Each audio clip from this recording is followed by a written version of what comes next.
যারা নিজের দল সামলাতে পারে ইনশাল্লাহ তারাই দেশ সামলাতে পারবে। গণভোটে কি বলবো? হ্যাঁ মানে আজাদি, না মানে গুলামি। আজাদি না গুলামি?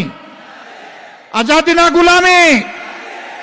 ইনশাআল্লাহ সবাইকে নিয়ে আমরা হা ভোট বিজয়ী করব ইনশাআল্লাহ। দ্বিতীয় ভোটটা সরকার গঠনের। কারে ভোট দিবেন? হ্যাঁ, উত্তরটা এরকম হবে, 54 বছরে যাদেরকে দেখেছি তাদের আমলনামা আমাদের সামনে আছে। আর 5 আগস্ট থেকে এই 17 মাস যাদেরকে দেখেছি তাদের আমলনামাও আমাদের সামনে আছে।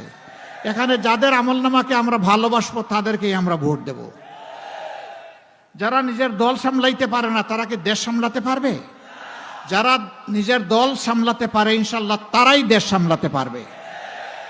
বাংলাদেশ জামাতে ইসলামী চেষ্টা করেছে তার দলটাকে সামাল দেওয়ার, কোনো অন্যায়ের সাথে কেউ যাতে কোনোভাবে সম্পৃক্ত না হয় তার পাহারাদারি করার।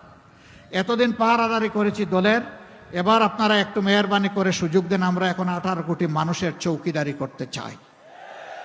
বাংলাদেশে এই প্রথম বার্জার 1 কোটি মালসেন, 1 কোটে পারফেকশন। তাদের জীবন সম্পদ ইজ্জতের পাহারাদার হতে চাই।